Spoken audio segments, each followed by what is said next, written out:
ದೇವದೇವನಾದ ವಿಷ್ಣುವಿನ ಈ ನಾನಾ ಲೀಲೆಗಳ ಮತ್ತು ಅವತಾರಗಳ ಮಹಿಮೆಗಳನ್ನು ಶ್ರದ್ಧೆಯಿಂದ ಕೀರ್ತಿಸುವವನು ಸರ್ವ ಪಾಪಗಳಿಂದ ಮುಕ್ತನಾಗುತ್ತಾನೆ. ಅವಜ್ಞಾನತಿಮಿರಾಂಧಸ್ಯ ಜ್ಞಾನಾಂಜನಶಲಾಕಯ ಚಕ್ಷುರುನ್ಮಿಲಿತಂ येन ತಸ್ಮೈ ಶ್ರೀಗುರವೇ ನಮಃ. ಶ್ರೀಚೈತನ್ಯ ಮನೋಭೀಷ್ಟಂ ಸ್ಥಾಪಿತಂ येन ಭೂತಲೆ ಸ್ವಯಂ ರೂಪಃ ಕದಾ ಮಹ್ಯಂ ದದಾತಿ ಸ್ವಪದಾಂತಿಕಂ.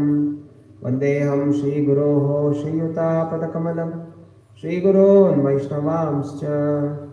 ಶ್ರೀರೂಪಂ ಸಾಗ್ರಜಾತಂ ಸಹಗಣರಘುನಾಥಾನ್ವಿತಂ तं ಸಜೀವಂ ಸಾದ್ವೈತಂ ಸಾವಧೂತಂ ಪರಿಜನಸಹಿತಂ ಕೃಷ್ಣಚೈತನ್ಯದೇವಂ ಶ್ರೀರಾಧಾ ಕೃಷ್ಣಪಾದಾನ್ ಸಹಗಣಲಲಿತಾ ಶ್ರೀವಿಶಾಖಾನ್ವಿತಾಂಶ್ಚ. ಹೇ ಕೃಷ್ಣ ಕರುಣಾ ಸಿಂಧು ದೀನಬಂಧೋ ಜಗತ್ಪತೆ ಗೋಪೀಶ ಗೋಪಿಕಾ ಕಾಂತ ರಾಧಾಕಾಂತ ನಮೋಸ್ತುತೆ.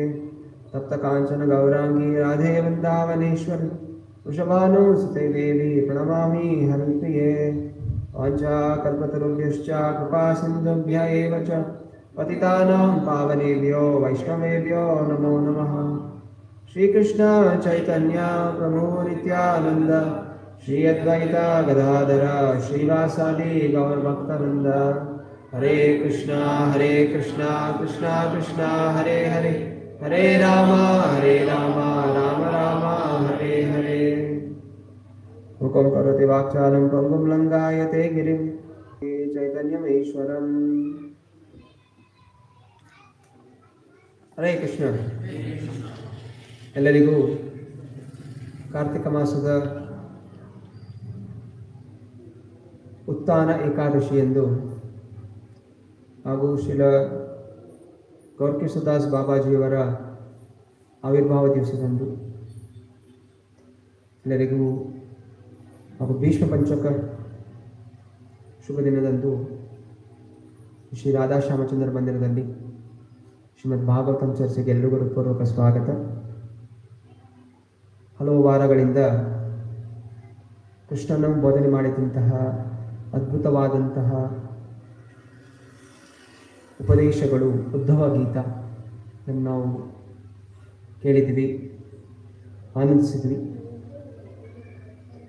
ಈಗ ಕೃಷ್ಣನ ಅದೃಶ್ಯವಾಗುವಂಥ ಲೀಲೆ. ಸಾಧಾರಣವಾಗಿ ಜನರಿಗೆ, ಭಕ್ತರಿಗೆ ಇದಷ್ಟು ಆಸಕ್ತಿ ಇಲ್ಲ. ಭಗವಂತ ಪ್ರಕಟವಾಗುವಂಥದ್ದು ಹಾಗೂ ಅನಂತವಾದಂತಹ ಬಾಲ್ಯಲೀಲೆಗಳು ಕೇಳಿಸಲಿಕ್ಕೆ ಭಕ್ತಾದಿಗಳಿಗೆ ಆಸಕ್ತಿ. ಹಾಗಂತ ಅದೃಶ್ಯ ಲೀಲವೂ ಕೂಡ ಕಡಿಮೆ ಅಂತಲ್ಲ. ಅದು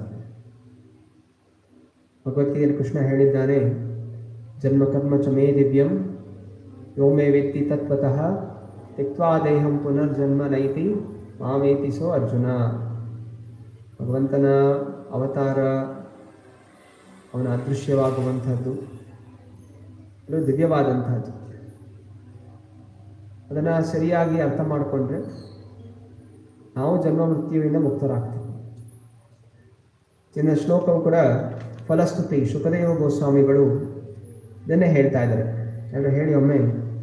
ದೇವದೇವನಾದ ವಿಷ್ಣುವಿನ ಈ ನಾನಾ ಲೀಲೆಗಳು ಮತ್ತು ಅವತಾರಗಳ ಮಹಿಮೆಗಳನ್ನು ಶ್ರದ್ಧೆಯಿಂದ ಕೀರ್ತಿಸುವವನು ಸರ್ವ ಪಾಪಗಳಿಂದ ಮುಕ್ತನಾಗುತ್ತಾನೆ. ಅದರಿಂದ ಈ ಕೊನೆಯ 2 ಅಧ್ಯಾಯಗಳು ಏಕಾದಶ ಸ್ಕಂದದ 30 ಮತ್ತು 31 ಯದುವಂಶದ ಅವನತಿ ಹಾಗೂ ಕೃಷ್ಣನ ಅಂತರ್ಧಾನ, ಈ ಅಧ್ಯಾಯಗಳನ್ನು ಇವತ್ತು ಚರ್ಚೆ ಮಾಡಲು ಪ್ರಯತ್ನಿಸೋಣ. ಉದ್ಧವ ಗೀತ ಪೂರ್ಣವಾಗಿ ಕೇಳಿಸಿಕೊಂಡು ಉದ್ಧವ ಬದ್ರಿಕಾಶ್ರಮಕ್ಕೆ ಹೋಗ್ತಾನೆ. ಕೃಷ್ಣ ಉಪದೇಶದ ಹಾಗೆ ಕೃಷ್ಣನ ಚಿಂತನೆ ಮಾಡ್ತಾ ಅವನು ಈ ದೇಹವನ್ನು ಬಿಟ್ಟು ಭಗವಂತನ ಧಾಮ ಗೋಲೋಕಧಾಮಕ್ಕೆ ಮರಳಿ ಹೋಗ್ತಾನೆ. ಈಗ ಪರೀಕ್ಷಿತ್ ಮಹಾರಾಜ ಶುಕದೇವ ಗೋಸ್ವಾಮಿ ಕೇಳ್ತಾ ಇದ್ದಾನೆ, ಮಹಾಭಕ್ತನಾದ ಉದ್ಧವನು ಕಾಡಿಗೆ ಹೋದ ನಂತರ ಸರ್ವಜೀವ ಪಾಲಕನಾದ ದೇವತ ಪರಮಪುರುಷನು ದ್ವಾರಕ ನಗರದಲ್ಲಿ ಮಾಡಿದ್ದಾದರೂ ಏನು? ಈಗ ಕೃಷ್ಣ ಏನು ಮಾಡ್ತಾನೆ? ಈ ಒಂದು ಲೀಲೆಯ ನಂತರವೇ ಶ್ರೀಮದ್ ಭಾಗವತಂ ಪ್ರಥಮ ಸ್ಕಂದ ಶುರುವಾಗುತ್ತೆ. ಪ್ರಥಮ ಸ್ಕಂದ ಶುರುವಾಗದೆ ಅರ್ಜುನ ದುಃಖಿಸ್ಕೊಂಡು ಯುಧಿಷ್ಠಿರ ಮಹಾರಾಜ ಮುಂದೆ ಬರ್ತಾನೆ. ಯುಧಿಷ್ಠಿರ ನಾನಾ ರೀತಿಯ ಪ್ರಶ್ನೆಗಳನ್ನು ಕೇಳ್ತಾ ಇದ್ದಾನೆ. ಅಲ್ಲಿಂದ ಪ್ರಥಮ ಸ್ಕಂದ ಶುರುವಾಗುತ್ತೆ. ಏಕಾದಶ ಸ್ಕಂದ ಅಲ್ಲಿಗೆ ಪೂರ್ಣ ಆಗ್ತಾ ಇದೆ. ಬ್ರಾಹ್ಮಣರ ಶಾಪದಿಂದ ತನ್ನ ವಂಶವು ನಾಶ ಹೊಂದಿದ ಮೇಲೆ ಯದುಶ್ರೇಷ್ಠನು ಸರ್ವ ನಯನಗಳಿಗೂ ಅತ್ಯಂತ ಪ್ರಿಯ ವಸ್ತುವಾದ ತನ್ನ ಶರೀರವನ್ನು ಹೇಗೆ ತಾನೇ ತೊರೆದ? ಅವನು ದಿವ್ಯ ರೂಪದಲ್ಲಿ ಒಮ್ಮೆ ಕಣ್ಣು ನೆಟ್ಟಿತು ಅಂದರೆ ಸ್ತ್ರೀಗೆ ಅದನ್ನು ಕೇಳಲು ಸಾಧ್ಯವಾಗುತ್ತಿರಲಿಲ್ಲ. ಆ ರೂಪವು ಋಷಿಗಳ ಕಿವಿಯೊಳಗೆ ಪ್ರವೇಶಿಸಿ ಅವರ ಹೃದಯಗಳಲ್ಲಿ ಒಮ್ಮೆ ಸ್ಥಿತಗೊಂಡಿತು ಅಂದರೆ ಅಲ್ಲಿಂದ ಅದು ಎಂದೂ ನಿಷ್ಕ್ರಮಿಸುತ್ತಿರಲಿಲ್ಲ. ಭಗವಂತನ ರೂಪ ಸೌಂದರ್ಯಗಳನ್ನು ವರ್ಣಿಸುವ ಮಹಾಕವಿಗಳ ಶಬ್ದಗಳು ತಾವೇ ದಿವ್ಯ ಮನೋಹರಮಯ ಎಂದ ಮೇಲೆ ಅವರ ಖ್ಯಾತಿ ವ್ಯಕ್ತವರು ಎಂದು ಬೇರೆ ಹೇಳಬೇಕಾದುದೇನಿದೆ?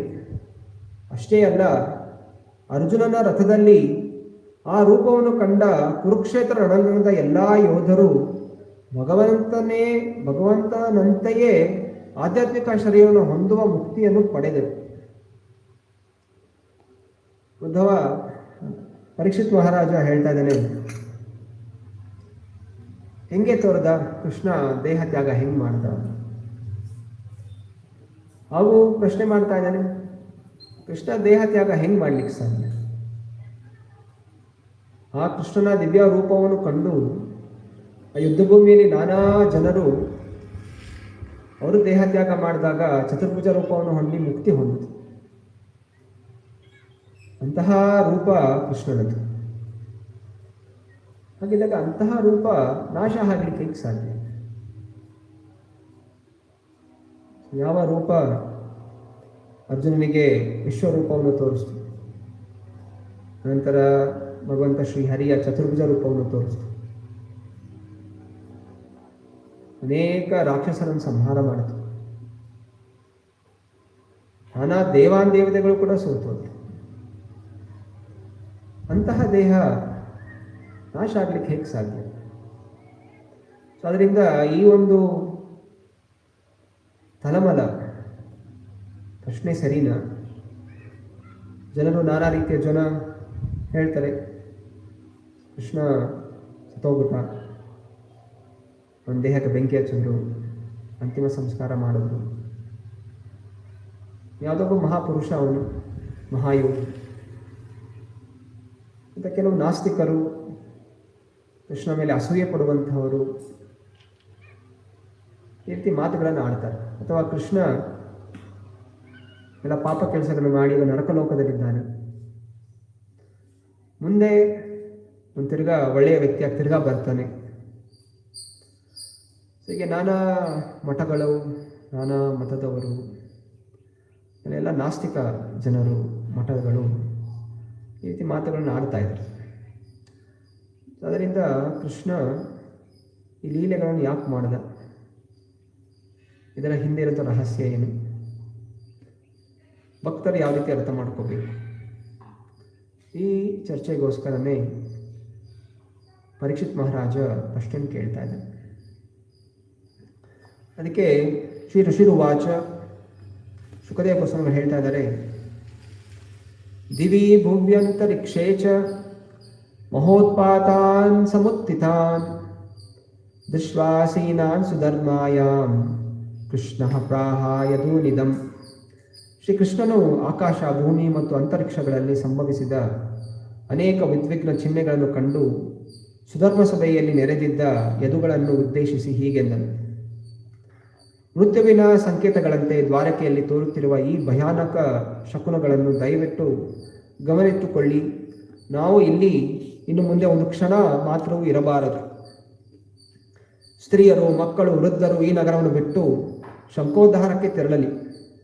ನಾವು ಸರಸ್ವತಿ ನದಿಯ ಪಶ್ಚಿಮದ ಕಡೆ ಹರಿಯುವ ಕ್ಷೇತ್ರವಾದ ಪ್ರಭಾಸಕ್ಕೆ ಹೋಗೋಣ. ಅಲ್ಲಿ ಸ್ನಾನದಿಂದ ಶುಚಿಯಾಗಿ ನಿರಶನ ವ್ರತದಲ್ಲಿದ್ದು ನಮ್ಮ ಮನಸ್ಸನ್ನು ಧ್ಯಾನದಲ್ಲಿ ಸ್ಥಿರಗೊಳಿಸೋಣ. ಬಳಿಕ ದೇವತೆಗಳಿಗೆ ವಿಗ್ರಹಾಭಿಷೇಕ, ಗಂಧಾನುಲೇಪನ ಮತ್ತು ಅನೇಕ ನೈವೇದ್ಯಗಳಿಂದ ಪೂಜೆ ಸಲ್ಲಿಸೋಣ. ಮಹಾಭಾಗ್ಯಶಾಲಿಗಳಾದ ಬ್ರಾಹ್ಮಣರ ನೆರವಿನಿಂದ ಪ್ರಾಯಶ್ಚಿತ ಪರಿಹಾರ ವಿಧಿಗಳನ್ನು ಆಚರಿಸಿದ ಮೇಲೆ ಆ ಬ್ರಾಹ್ಮಣರಿಗೆ ನಾವು ಗೋವು, ಭೂಮಿ, ಬಂಗಾರ, ವಸ್ತ್ರ, ಗಜಾಶ ರಥಗಳು ಮತ್ತು ನಿವಾಸ ಗೃಹಗಳನ್ನು ನೀಡಿ ಅವರನ್ನು ಪೂಜಿಸೋಣ. ನಮಗೆ ಒದಗಲಿರುವ ಅನಿಷ್ಟವನ್ನು ಎದುರಿಸಲು ನಿಜವಾಗಿ ಇದೇ ಯುಕ್ತವಾದ ವಿಧಾನ. ಖಂಡಿತವಾಗಿಯೂ ಇದು ನಮಗೆ ಸುದೈವವಾಗಿ ಪರಿಣಮಿಸುತ್ತದೆ. ದೇವತೆಗಳನ್ನು, ಬ್ರಾಹ್ಮಣರನ್ನು ಮತ್ತು ಗೋವುಗಳನ್ನು ಈ ರೀತಿಯಾಗಿ ಪೂಜಿಸುವುದರಿಂದ ಎಲ್ಲ ಜೀವಿಗಳಿಗೂ ಉತ್ತಮ ಜನ್ಮವು ಲಭಿಸುತ್ತದೆ.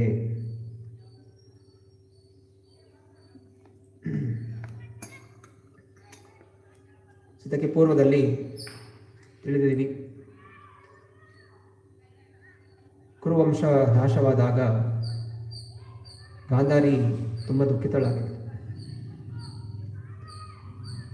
ಕೃಷ್ಣ ಬಂದು ಭೇಟಿಯಾದಾಗ ಗಾಂಧಾರಿ ಶಾಪ ಹಾಕ್ತಾಳೆ. ಕೃಷ್ಣ, ನಿನಗೆ ಎಲ್ಲ ಶಕ್ತಿ ಇದೆ, ಎಲ್ಲ ಯುಕ್ತಿಯೂ ಕೂಡ ಇದೆ. ನೀನು ಮನಸ್ಸು ಮಾಡಿದರೆ ಯುದ್ಧ ನಿಲ್ಲಿಸ್ಬೋದಾಗಿತ್ತು, ನನ್ನ ಮಕ್ಕಳ ರಕ್ಷಣೆ ಮಾಡ್ಬೋದಾಗಿತ್ತು, ನೀನು ಮಾಡಲಿಲ್ಲ. ನಾನು ಯಾವ ರೀತಿ ದಿವಸ ಎಲ್ಲ ನನ್ನ ವಂಶದವರು ಕಳ್ಕೊಂಡು ನಾನು ದುಃಖ ಪಡ್ತಾ ಇದ್ದೇನೋ, ಇದಕ್ಕೆ ಕಾರಣದ ನಿನ್ನ ವಂಶ, ಸಂಪೂರ್ಣ ಯದುವಂಶ ನಾಶವಾಗಲಿ ಅಂತ ಹೇಳಿ ಗಾಂಧಾರಿ ಶಾಪ ಹಾಕ್ತಾಳೆ.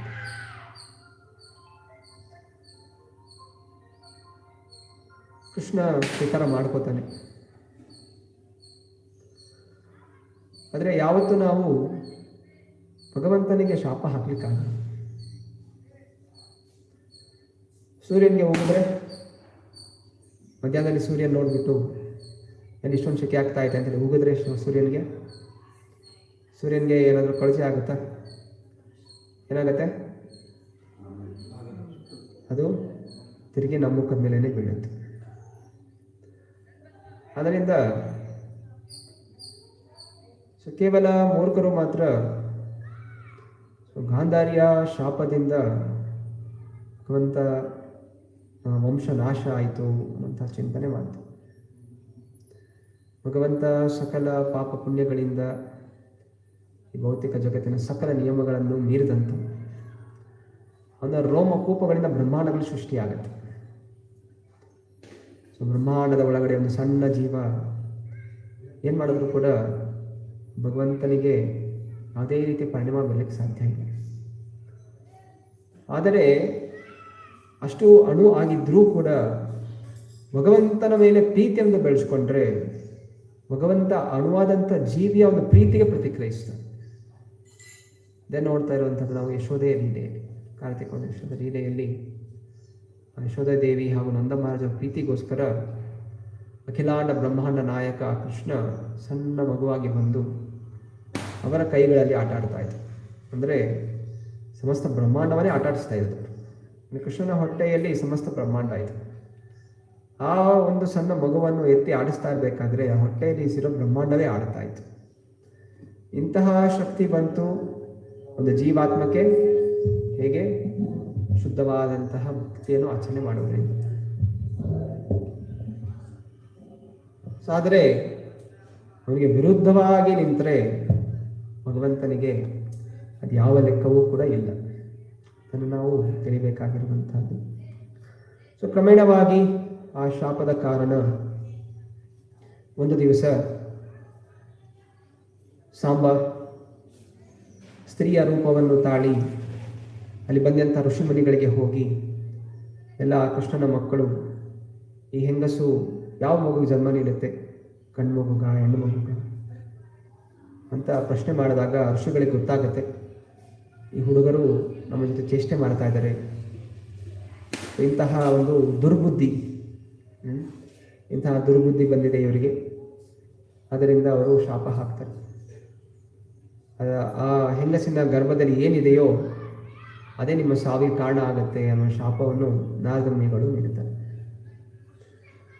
ಸೊ ಇದಕ್ಕಿದ್ದ ಹಾಗೆ ಆ ಶಾಪದ ಅನುಸಾರವಾಗಿ ಸಾಂಬನ ಹೊಟ್ಟೆಯಿಂದ ಕಬ್ಬಿಣದ ತುಂಡು ಹೊರಗೆ ಬರುತ್ತೆ. ಭಯಭೀತರಾದಂತಹ ಎಲ್ಲ ಮಕ್ಕಳು ಉಗ್ರಸೇನಿಗೆ ಹೋಗಿ ತಲುಪಿಸ್ತಾರೆ. ಉಗ್ರಸೇನ ಆ ಎಲ್ಲ ಕಬ್ಬಿಣದ ತುಂಡನ್ನು ಪುಡಿ ಪುಡಿ ಮಾಡಿ ಅದನ್ನು ಸಮುದ್ರಕ್ಕೆ ಬಿಸಾಕ್ಬಿಡಿ ಅಂತ ಹೇಳಿ ಆದೇಶ ಕೊಡ್ತಾನೆ. ಹಾಗೆ ಆದೇಶಾನುಸಾರ ಅದನ್ನು ಸಮುದ್ರಕ್ಕೆ ಹಾಕಿದಾಗ ಆ ಎಲ್ಲ ಪುಡಿಗಳು ತೇಲ್ತಾ ಪ್ರಭಾಸ ಕ್ಷೇತ್ರಕ್ಕೆ ಬರುತ್ತೆ. ಪ್ರಭಾಸ ಕ್ಷೇತ್ರದಲ್ಲಿ ಅದು ಎಲ್ಲ ಕಟ್ಟಿಗೆಗಳಾಗಿ ಅದು ಪರಿವರ್ತನೆಗೊಳ್ಳುತ್ತೆ. ಅತ್ಯಂತ ಹರಿತವಾದಂತಹ ಕಟ್ಟಿಗೆಗಳಾಗಿ ಖಡ್ಗದ ಹಾಗೆ ಅದು ಪರಿವರ್ತನೆಗೊಳ್ಳುತ್ತೆ. ಒಂದು ತುಂಡು ಮಾತ್ರ ಒಂದು ಮೀನು ನುಂಗ್ಬಿಡುತ್ತೆ. ಕ್ರಮೇಣವಾಗಿ ಆ ಒಂದು ಮೀನನ್ನು ಜರ ಅನ್ನುವಂತಹ ವ್ಯಕ್ತಿ ಅದನ್ನು ಹಿಡಿತಾನೆ ಮತ್ತು ಅದನ್ನು ತನ್ನ ಬಾಣಕ್ಕೆ ಹಾಕುತ್ತಾನೆ ಬೇಟೆ ಆಡಲಿಕ್ಕೆ ಅಂತ. ಸೊ ಈ ರೀತಿ ಸನ್ನಿವೇಶಗಳು ಪರಿಣಾಮಗೊಂಡಿದೆ. ಮತ್ತು ಈಗ ಅಂತಿಮ ಸಮಯ, ಕೃಷ್ಣ ಉದ್ಧವನಿಗೆ ಹೇಳಿದ್ದಾನೆ, ನಾನೀಗ ಅದೃಶ್ಯ ಆಗ್ತೀನಿ. ಭಗವಂತ ಸ್ವಇಚ್ಛೆಯಿಂದ ಅದೃಶ್ಯನಾಗ್ತಾನೆ. ಭಗವಂತನ ಹೋಗ್ಲಿಕ್ಕೆ ಬರಲಿಕ್ಕೆ ಯಾರೂ ಆದೇಶ ಮಾಡಲಿಕ್ಕೆ ಆಗೋದಿಲ್ಲ. ಭಗವಂತ ಯಾಕೆ ಇರಲಿಲ್ಲ, ಇಲ್ಲಿ ಇರಬೇಕು ಅಂತಿಲ್ಲ. ಈ ಲೋಕದಲ್ಲಿ ಇಲ್ಲಿ ಭಗವಂತ ಇರುವಂತಹ ಲೋಕ ವೈಕುಂಠದಲ್ಲಿ ಗೋಲೋಕ ವೃಂದಾವನ. ಅಲ್ಲಿ ದಿವ್ಯವಾದಂತಹ ಅರಮನೆಗಳಿದೆ. ಶ್ರೀ ರಾಧಾ ಶ್ಯಾಮಚಂದ್ರ ಭಗವಾನ್ ಕಿ, ಶ್ರೀ ಗೌರನಿತಾಯ ಕಿ. ಚಿಂತಾಮಣಿ ಪ್ರಕರ ಸದ್ಮಶು ಕಲ್ಪವೃಕ್ಷ ರಕ್ಷಾವೃತೇಶು ಸುರಭೀರ ವಿಪಾಲಯಂತಂ ಲಕ್ಷ್ಮೀ ಸಹಸ್ರಶತಸಂ ತಮ ಸೇವ್ಯಮಾನಂ ಗೋವಿಂದಮಾದಿ ಪುರುಷಂ ತಮಹಂ ಭಜಾಮಿ.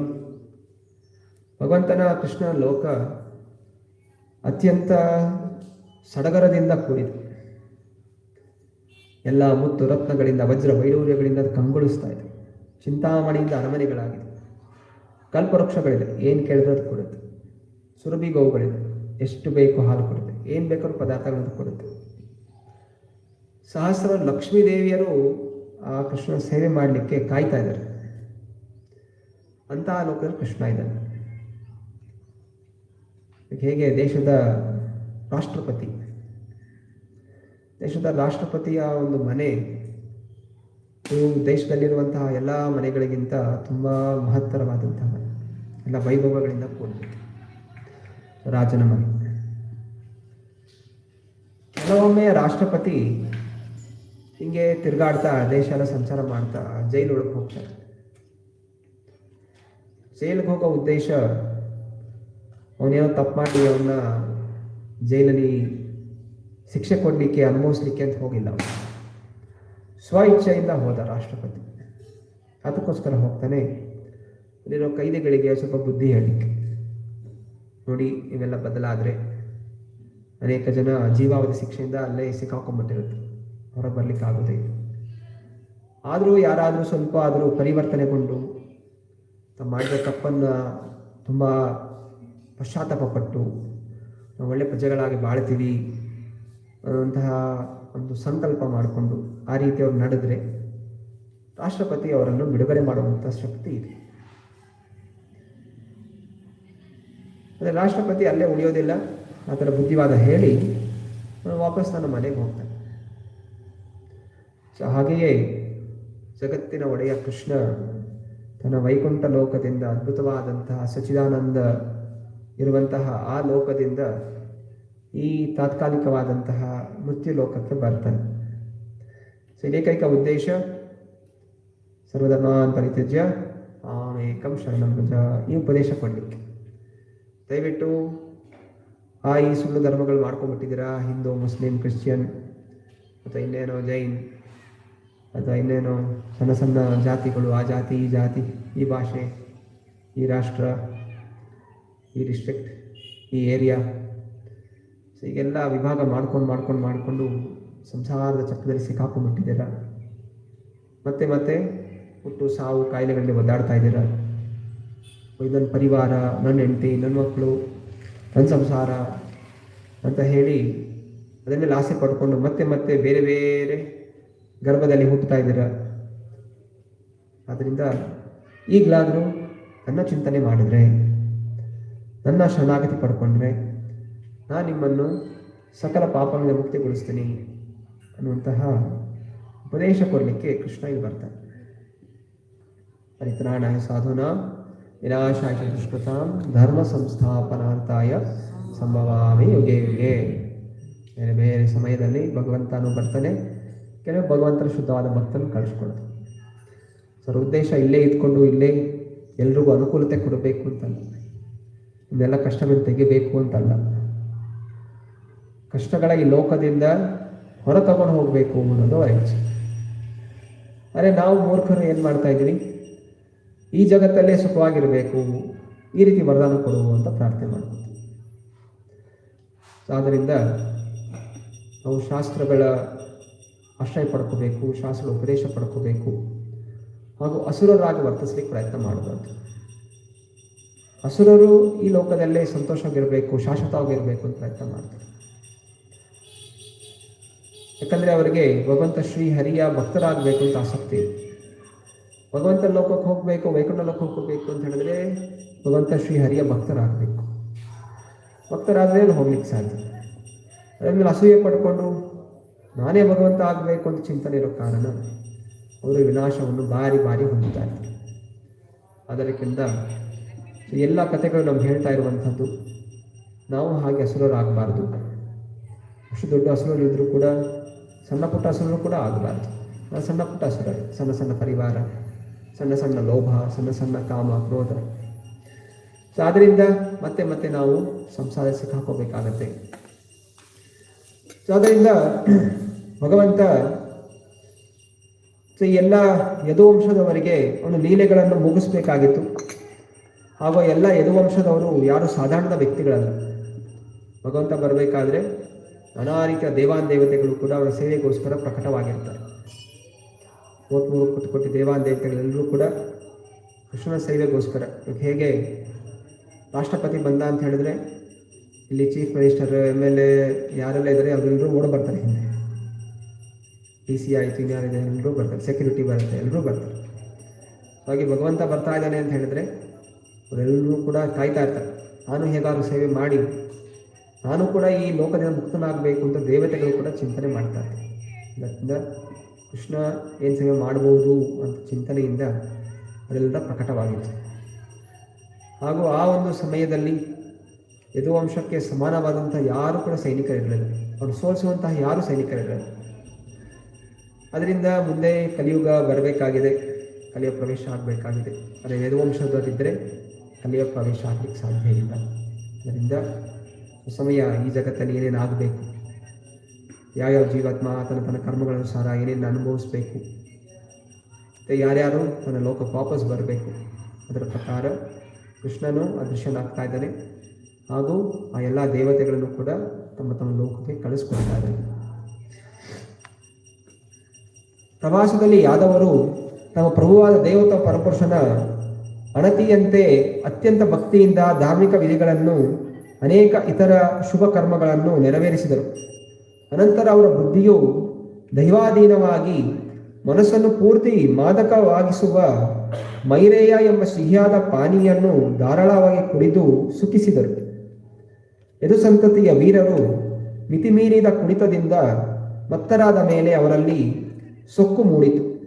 ಹೀಗೆ ಕೃಷ್ಣನ ಶಕ್ತಿಯಿಂದ ಅವರು ದಿಗ್ಭ್ರಮೆಗೊಂಡಾಗ ಅವರಲ್ಲಿಯೇ ಪರಸ್ಪರವಾಗಿ ಉಗ್ರವಾದ ಕಲಹ ಉಂಟಾಯಿತು.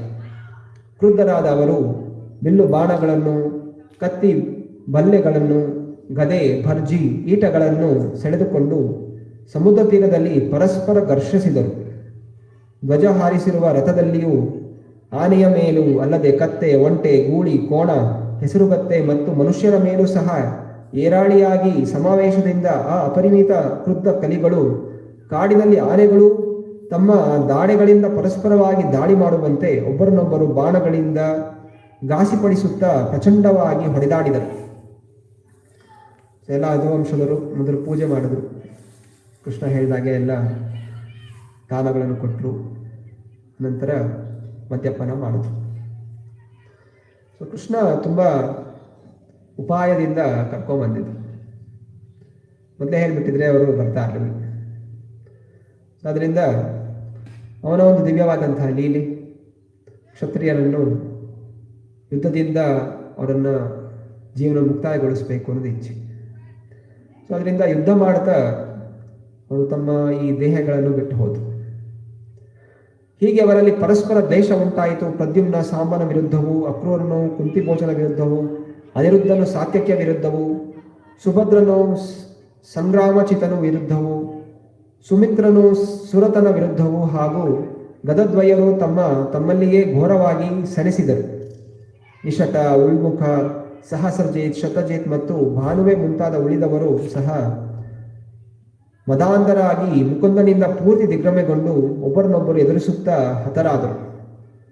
ಯದು ಸಂತತಿಯಲ್ಲಿನ ಬೇರೆ ಬೇರೆ ಕುಲಸ್ಥರಾದ ದಾಶರರು, ವೃಷ್ಣಿಗಳು, ವಂದಕರು, ಭೋಜರು, ಸಾತ್ವತರು, ಮಧು, ಅರ್ಬದರು, ಮಾಥುರರು, ಶೂರಸೇನರು, ವಿಸರ್ಜನರು, ಕುಕುರರು ಮತ್ತು ಕುಂತಿಗಳು ಇವರೆಲ್ಲರೂ ತಮ್ಮ ಸಹಜವಾದ ಮೈತ್ರಿಯನ್ನು ಹೊರತೂರಿ ಒಬ್ಬರನ್ನೊಬ್ಬರು ಸಂಹರಿಸಿದರು. ವಿಮೂಢರಾದ ಇವರು ಪುತ್ರರು, ಪಿತರೊಂದಿಗೆ, ತಮ್ಮೊಂದಿಗೆ, ಅಣ್ಣನೊಂದಿಗೆ, ದೌಹಿತ್ರರು, ಮಾವಂದಿರೊಂದಿಗೆ, ಪೌತ್ರರು, ತಾತಂದಿರೊಂದಿಗೆ, ಮಿತ್ರರು, ಹಿತೈಷಿಗಳು ಮತ್ತು ತಮ್ಮಲ್ಲಿಯೇ ಹೊಡೆದಾಡಿದರು. ಹೀಗೆ ಎಲ್ಲ ನಿಕಟ ಸಂಬಂಧಿಗಳು, ಮಿತ್ರರು ಒಬ್ಬರನ್ನೊಬ್ಬರನ್ನು ಕೊಂದರು. ಅವರ ಬಿಲ್ಲುಗಳಲ್ಲಿ ಮುರಿದು ಹೋಗಿ ಉಳಿದ ಶಸ್ತ್ರಗಳು, ಬಾಣಗಳು ಮಯವಾದ ಬಳಿಕ ಅವರು ಎತ್ತರವಾದ ಬೆತ್ತದ ಕಾಂಡಗಳನ್ನೆಲ್ಲ ತಮ್ಮ ಬರಿಗೈಯಲ್ಲಿ ಸೆಳೆದುಕೊಂಡರು. ಹೀಗೆ ಅವರು ತಮ್ಮ ಮುಷ್ಟಿಗಳಲ್ಲಿ ಆ ಬೆತ್ತಗಳನ್ನು ಹಿಡಿದ ಕೂಡಲೇ ಆ ಬೆತ್ತಗಳು ವಜ್ರಾಯುಧದ ಹಾಗೆ ಕಠಿಣವಾದ ಕಂಬಿಗಳಾಗಿ ಮಾರ್ಪಟ್ಟವು. ಆ ಯೋಧರು ಈ ಶಸ್ತ್ರಗಳನ್ನೇ ಹಿಡಿದು ಮತ್ತೆ ಮತ್ತೆ ತಮ್ಮಲ್ಲಿಯೇ ಕಾದಾಡಲು ಪ್ರಾರಂಭಿಸಿದರು. ಕೃಷ್ಣನವರನ್ನು ತಡೆಯಲು ಯತ್ನಿಸಿದಾಗ ಅವರು ಅವನ ಮೇಲೂ ಎರಗಿದರು. ತಮ್ಮ ಬಿಲ್ಲು, ಬಾಣ, ಖಡ್ಗ ಎಲ್ಲ ಯುದ್ಧ ಮಾಡಿ ಅದೆಲ್ಲ ಮುಕ್ತಾಯ ಆದಾಗ, ಮುರಿದೋದಾಗ ಅಲ್ಲಿ ಕಾಣಿಸಿದ್ದೆ ಆ ಕಬ್ಬಿಣದ ತುಂಡು ಏನು ಉಗ್ರಸೇನ ಪುಡಿ ಮಾಡಿ ಸಮುದ್ರಕ್ಕೆ ಬಿಸಾಕಿದ್ದ, ಅದೆಲ್ಲವೂ ಕೂಡ ಅತ್ಯಂತ ಹರಿತವಾದಂತಹ ಬೆತ್ತಗಳಾಗಿ ಅಲ್ಲಿ ಪರಿವರ್ತನೆಗೊಂಡಿತ್ತು. ಇವಾಗ ಅದನ್ನು ತಗೊಂಡು ಯುದ್ಧ ಮಾಡ್ತಾ ಇದ್ದಾರೆ. ಹಾಗೂ ಆ ಶಾಪಗಳ ಹಾಗೆ ಈ ಬೆತ್ತದಿಂದ ಹೊಡೆದಾಗ ಅವರು ಮೃತವನ್ನು ಪಡ್ತಾ ಇದ್ದಾರೆ. ಅಂದರೆ ಬೇರೆ ಯಾವ ಅಸ್ತ್ರಗಳಿಂದ ಅವ್ರನ್ನ ಸಾಯಿಸ್ಲಿಕ್ಕೂ ಕೂಡ ಆಗ್ತಾ ಇರಲಿಲ್ಲ. ಅಂತಹ ಶಕ್ತಿಯುತವಾದ ಜನರು ಯದುವಂಶದವರು. ಈ ಮೂಲಕ ಕೃಷ್ಣ ಇವರೆಲ್ಲರನ್ನೂ ಕೂಡ ತಮ್ಮ ತಮ್ಮ ಲೋಕಗಳಿಗೆ ಕಳಿಸ್ಕೊಡ್ತಾ ಇದ್ದಾನೆ. ಕೆಲವರು ಕೃಷ್ಣನ ಮೇಲೆ, ಬಲರಾಮನ ಮೇಲೆ ಕೂಡ ಹಲ್ಲೆ ಮಾಡ್ತಾ ಇದ್ದಾರೆ. ಎಷ್ಟು ಮಟ್ಟಿಗೆ ಅವರು ಆ ಕುಡಿತದಿಂದ ಅವರ ಮನಸ್ಸು ಅಂಧಕಾರದಲ್ಲಿ ಕೂಡಿದೆ. ಬ್ರಾಹ್ಮಣರ ಶಾಪಕ್ಕೆ ಗುರಿಯಾಗಿ ಶ್ರೀಕೃಷ್ಣನ ಮಾಯಾಶಕ್ತಿಯಿಂದ ಗೊಂದಲಗೊಂಡ ಈ ಯೋಧರ ಉಗ್ರ ಕ್ರೋಧವು ಬಿದಿರು ಮೇಳೆಯಲ್ಲಿ ಹುಟ್ಟಿಕೊಂಡ ಬೆಂಕಿಯು ಇಡೀ ಕಾಡನ್ನೇ ನಾಶಪಡಿಸುವ ಹಾಗೆ ಈಗ ಅವರನ್ನು ಸ್ವ ವಿನಾಶದತ್ತ ಕೊಂಡೊಯ್ತಿದೆ. ತಮ್ಮ ವಂಶಸ್ಥರೆಲ್ಲ ಹೀಗೆ ನಾಶವಾದನ್ನು ತನ್ನಲ್ಲಿಯೇ ಶ್ರೀಕೃಷ್ಣನು ಆಲೋಚಿಸುತ್ತಾ ಈ ಭೂಮಿಯ ಭಾರವು ಕೊನೆಗೂ ಕಳೆಯಿತು ಎಂದುಕೊಂಡನು. ಸೊ ಭೂಮಿಯ ಭಾರ ಕೇವಲ ರಾಕ್ಷಸರು ಒಂದೇ ಅಲ್ಲ. ಯಾವಾಗ ಜನರು ತಮ್ಮಲ್ಲಿರುವಂತಹ ಶಕ್ತಿಯಿಂದ ಅಹಂಕಾರಗೊಳ್ಳುತ್ತಾರೆ, ಅದು ಕೂಡ ಭೂಮಿಗೆ ಭಾರವಾಗುತ್ತೆ. ಹೇಗೆ ವಿಶ್ವಯುದ್ಧ 1-2 ಆಯಿತು. ವಿಶ್ವಯುದ್ಧ 1-2 ಆಗಿದೆ. ಈ ಒಂದು ಶಕ್ತಿಯಿಂದ ಅಹಂಕಾರರಾಗಿ ನಮ್ಮ ಹತ್ರ ಈಗ ಬಾಂಬ್ ಇದೆ, ಟ್ಯಾಂಕರ್ಸ್ ಇದೆ, ಏರೋಪ್ಲೇನ್ ಇದೆ ಅಂತ ಹೇಳಿ ಬೇರೆ ಬೇರೆ ದೇಶಗಳ ಮೇಲೆ ಆಕ್ರಮಣಕ್ಕೆ ಶುರು ಮಾಡಿದ್ರು. ನಾವು ಮಾತ್ರ ಜೀವಂತವಾಗಲಿಕ್ಕೆ ಯೋಗ್ಯರು. ಶಕ್ತಿ ಯಾರಿದೆ ಅವ್ರು ಮಾತ್ರ ಉಳಿಬೇಕು, ಯಾರಿಗೆ ಶಕ್ತಿ ಇಲ್ಲ ಅವರು ನಾಶ ಆಗಬೇಕು. Survival of the fittest, Darwin ಕೊಟ್ಟಂತಹ ಒಂದು ಥಿಯರಿ, ಈ ನಾಸ್ತಿಕ ಮಾಡಿದಂತಹ ಒಂದು ಉಪದೇಶವನ್ನು ಪಾಲನೆ ಮಾಡಿದಂತಹ ಅನೇಕ ಜನರು ನಾವೇ ಶ್ರೇಷ್ಠರು, ನಾವೇ ಯೋಗ್ಯರು, ಬೇರೆಯವರು ನಾಶ ಮಾಡಬೇಕು ಅಂತ ಪ್ರಯತ್ನ ಮಾಡಿದ್ರು. ಸೊ ಹೀಗೆ ಕೋಟ್ಯಾಂತರ ಜನರು ನಾಶ ಆದರು ವಿಶ್ವಯುದ್ಧದಲ್ಲಿ. ಹಾಗೆಯೇ ಕೃಷ್ಣ ಆಲೋಚನೆ ಮಾಡಿದ್ದ, ಈ ಯದುವಂಶದವರು ಹಾಗೆ ಬಿಟ್ಟರೆ ಮುಂದೆ ಅವರು ಕೂಡ ಅಹಂಕಾರರಾಗ್ತಾರೆ. ಸೊ ಸೋಲಿಸಲಿಕ್ಕೆ ಯಾರೂ ಇರೋದಿಲ್ಲ. ಅದರಿಂದ ನಾನು ಅದೃಶ್ಯ ಇಲಾಖೆಯಿಂದ ಮುಂಚೆನೇ ಅವನ್ನೆಲ್ಲ ಮುಗಿಸಿ ಹೋಗ್ತೇನೆ ಅಂತ ಹೇಳಿ ಅಷ್ಟೂ ಜನರನ್ನು ಸಾಯಿಸ್ತಾನೆ. ಸೊ ಅವನದೇ ವಂಶ, ಅವನದೇ 14,108 ಹೆಂಡತಿಯರಿಂದ 10 ಮಕ್ಕಳು, ಆ ಒಂದೊಂದು ಮಕ್ಕಳಿಗೆ ಮತ್ತೆ 10 ಮಕ್ಕಳು, ಹೀಗೆ ಲಕ್ಷಾಂತರ ಪರಿವಾರ ಅವನೊಂದೇ ಇತ್ತು. ಇದಲ್ಲದೆ ಬೇರೆ ಪರಿವಾರ, ಹೀಗೆ ಕೋಟ್ಯಾಂತರ ಜನ ಸೈನಿಕರಿದ್ದರು, ಆ ಯೋಧರಿದ್ದರು, ಯದುವಂಶದವರು. ಕೋಟ್ಯಾಂತರ ಜನ ಅಂತ ಹೇಳಿದ್ರೆ ಇಲ್ಲಿ ನಮ್ಮ ರಾಯಚೂರಲ್ಲಿ ಎಷ್ಟು ಜನ ಇದ್ದಾರೆ? ರಾಯಚೂರು ಡಿಸ್ಟ್ರಿಕ್ಟ್ ಪಾಪ್ಯುಲೇಷನ್ ಎಷ್ಟು? 5-7 ಲಕ್ಷ ಜನ ಇದ್ದಾರೆ. ಕೋಟಿ ಜನ ಸಿಕ್ಕಿತ್ತು ಒಂದು ಪ್ರಭಾಸ ಕ್ಷೇತ್ರದಲ್ಲಿ. ಅಂದರೆ ಒಂದು ಇರುವೆಗಳ ಥರ ಸಂಪೂರ್ಣ ಕ್ಷೇತ್ರ ಜನರಿಂದ ತುಂಬ್ಕೊಂಡ್ಬಿಟ್ಟಿರುತ್ತೆ. ಸೊ ಅಷ್ಟು ಭಯಾನಕ. ಅದು ಆನೆಗಳ ಹಾಗೆ ಇದು ವರ್ಣಿಸ್ತಾ ಇದ್ದಾರೆ, ಹೇಗೆ ಆನೆಗಳು ಹೊಡೆದಾಡುತ್ತೋ ಅಂತಹ ಶಬ್ದಗಳು ಬರ್ತಾ ಇತ್ತು. ಸೊ ಅಂತಹ ಭಯಂಕರವಾದಂತಹ ಒಂದು ಯುದ್ಧ ಆಗಿದೆ, ಹಾಗೂ ರಕ್ತದ ನದಿಯೇ ಹರಿತಾ ಇದೆ. ಅಷ್ಟು ಜನ ಸತ್ರು ಅಂತ ಹೇಳಿದ್ರೆ ಎಷ್ಟು ರಕ್ತಪಾತ ಆಗಿರಬೇಕು. ಸೊ ಅಂತಹ ಒಂದು ದೃಶ್ಯ ಅಲ್ಲಿ ಬರ್ತಾ ಇದೆ. ಆಗ ಕೃಷ್ಣ ಬಲರಾಮನು ಸಮುದ್ರ ತೀರದಲ್ಲಿ ಕುಳಿತುಕೊಂಡು ದೇವೋತ್ತಮ ಪರಮಪುರುಷನ ಧ್ಯಾನದಲ್ಲಿ ತನ್ನ ಮನಸ್ಸನ್ನು ನಿಲ್ಲಿಸಿ ತನ್ನಲ್ಲಿಯೇ ತಾನು ಲೀನನಾಗಿ ಈ ಪಾರ್ಥಿವ ಲೋಕವನ್ನು ತೊರೆದನು. ಎಲ್ಲ ಯದುವಂಶದವರು ನಾಶ ಆದಮೇಲೆ ಬಲರಾಮ ಸಮುದ್ರ ತೀರದಲ್ಲಿ ಕೂತ್ಕೊಂಡು ಧ್ಯಾನ ಮಾಡ್ತಾ ನಿಜ ಸ್ವರೂಪದಲ್ಲಿ ಅನಂತಶೇಷ ರೂಪದಲ್ಲಿ ಸೀದಾ ಸಮುದ್ರಕ್ಕೆ ಹೋಗಿ ಸೇರ್ಕೋತಾನೆ. ಮತ್ತೆ ವೈಕುಂಠ ಧಾಮಕ್ಕೆ ವಿಷ್ಣುವಿನ ಶಯನಾಗಿ ಅವನು ಹೋಗಿ ಸೇರ್ಕೋತಾನೆ. ಬಲರಾಮನ ಈ ನಿರ್ಯಾಣವನ್ನು ಕಂಡ ದೇವಕಿ ಪುತ್ರನಾದ ಶ್ರೀಕೃಷ್ಣನು ಮೌನ ಧರಿಸಿ ಹತ್ತಿರದಲ್ಲಿಯೇ ಇದ್ದ ಪಿಪ್ಪಲ ಮರದ ಕೆಳಗಡೆ ಕುಳಿತುಕೊಂಡನು. ಭಗವಂತನು ತನ್ನ ತೇಜೋಮಯವಾದ ಚತುರ್ಭುಜ ರೂಪದಲ್ಲಿ ವಿರಾಜಿಸುತ್ತಿದ್ದನು. ಆ ರೂಪದ ಪ್ರಕಾಶವು ಹೊಗೆಯಿಲ್ಲದ ಅಗ್ನಿಯಂತೆ ದಿಸೆಯಲ್ಲಿ ಕತ್ತಲನ್ನು ನಿವಾರಿಸಿತು. ಅವನ ಮೈಬಣ್ಣವು ನೀಲಗಪ್ಪು ಮೇಘದಂತಿತ್ತು, ತೇಜಸ್ಸು ಕರಗಿದ ಬಂಗಾರದಂತಿತ್ತು, ಮತ್ತು ಅವನ ಸರ್ವ ಮಂಗಳಕರ ರೂಪವು ಶ್ರೀವತ್ಸ ಲಾಂಛನವನ್ನು ಧರಿಸಿತು. ಅವನ ಮುಖಾರವಿಂದದಲ್ಲಿ ಸುಂದರ ಮುಗುಳ್ನಗೆಯನ್ನು ಸೊಗಸಿಸುತ್ತಿತ್ತು. ತಲೆಗೂದಲು ನೀಲುಗಪ್ಪು ಕುರುಗಳಾಗಿ ಸಿಂಗಾರವಾಗಿತ್ತು.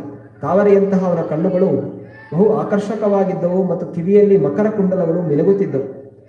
ಅವನು ಜೋಡಿ ರೇಷ್ಮೆಯ ವಸ್ತ್ರವನ್ನುಟ್ಟು ಕಟಿಸೂತ್ರವನ್ನು, ಜನಿವಾರವನ್ನು, ಭುಜಕೀರ್ತಿಯನ್ನು, ಸರಿಗೆಯನ್ನು ದೇಹದಲ್ಲಿ ಧರಿಸಿದ್ದನು. ಅಲ್ಲದೆ ಕಿರೀಟ, ಕೌಸ್ತುಭ ಮಣಿ, ಹಾರ, ನೂಪುರ ಮುಂತಾದ ರಾಜಲಕ್ಷಣಗಳಿಂದ ಭೂಷಿತನಾಗಿದ್ದನು. ಕೊರಳಿನ ಪುಷ್ಪಮಾಲೆಗಳು ಅವನ ಶರೀರವನ್ನು ಸುತ್ತುವರಿದಿದ್ದವು. ಅವನ ನಿಜಾಯುಧಗಳು ಮೂರ್ತಿವತ್ತ ಆಗಿದ್ದವು. ಹೀಗೆ ವಿರಾಜಿಸುತ್ತ ಕಮಲದಂತೆ ಕೆಂಪಾದ ತನ್ನ ಎಡಪಾದವನ್ನು ಬಲತೊಡೆಯ ಮೇಲೂ ಅಲ್ಲಿ ಕುಳಿತುಕೊಂಡನು.